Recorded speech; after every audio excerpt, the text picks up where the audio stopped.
আমরা দেখতে পাচ্ছি আমাদের সাথে সহকর্মী আনিসুর রহমান যোগ দিয়েছেন। আনিস, আপনার কাছ থেকে জানতে চাই এই মুহূর্তে লালমনিরহাটে কেমন চলছে প্রচারণা? অনেক রকম সমস্যা তো এখানে আছেই, ভোটাররা সেগুলো নিয়ে কি বলছেন, তাদের ভোট নিয়ে কি বলছেন এবং ভোটাররা কি প্রতিশ্রুতি দিচ্ছেন? শেষ দিন প্রচারণার, এই প্রচারণার শেষ দিনে আপনাকে একটু যদি আমি দেখাতে পারি যে লালমনিরহাটের সদর উপজেলার এক আসনের যে আসনটি রয়েছে, এখানে আসাদুল হাবিব দুলু ধানের শীষ প্রতীকের তার কিন্তু আজকে বিশাল একটা র্যালি যাচ্ছে। নুডলস খান নাই তো নুডলসই খান নাই।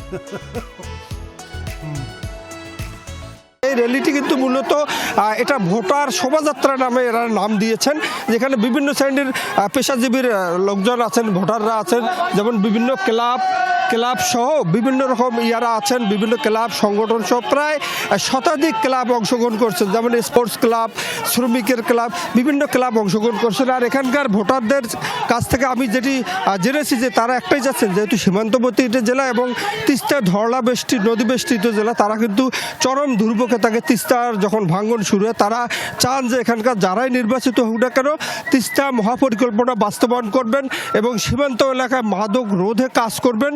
এটি কিন্তু এখানকার লোকজনের কিন্তু আর দাবি, তাদের এইটাই দাবি যে তারা যেন যে নির্বাচিত হয়ে আসুক না, তাদের কাছ থেকে কিন্তু এটা চান। লালমনিরহাটের তিনটি আসনে কিন্তু লালমনিরহাট 1, 2, 3 এই তিনটি আসনেই কিন্তু ব্যাপক প্রচারণা চলছে, যেহেতু আজকে শেষ দিন, যার কারণে কেউ বসে নেই। সকাল থেকে আজ চলছে প্রচারণা। আজকে বিভিন্ন সময় বিভিন্ন স্থানে সমাবেশ রয়েছে, বড় বড় সমাবেশ রয়েছে, সেখানে ধানের শীষ, দাঁড়িপাল্লা, সব প্রতীকের প্রার্থীরা তারা কিন্তু তাদের প্রচারণা চালাচ্ছে।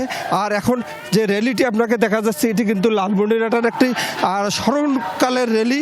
আর এই র্যালিটির কিন্তু বিভিন্ন পেশাজীবীর ছাত্র জনতা, শ্রমিক, খেলোয়াড় সব বিভিন্ন পেশাজীবীর মানুষজন এই র্যালিতে অংশ নিয়েছেন। তাদের একটাই দাবি, তিস্তা মহাপরিকল্পনা বাস্তবায়ন এবং সীমান্তবর্তী জেলা হওয়ায় সরাসরি মাদক রোধে কাজ করবেন, তারা কিন্তু এটাই চাচ্ছেন। লোপা আনিস, একেবারে জমজমাট প্রচারণা চলছে আমরা দেখতে পাচ্ছি। ধন্যবাদ আমাদের সাথে যোগ দেওয়ার জন্য।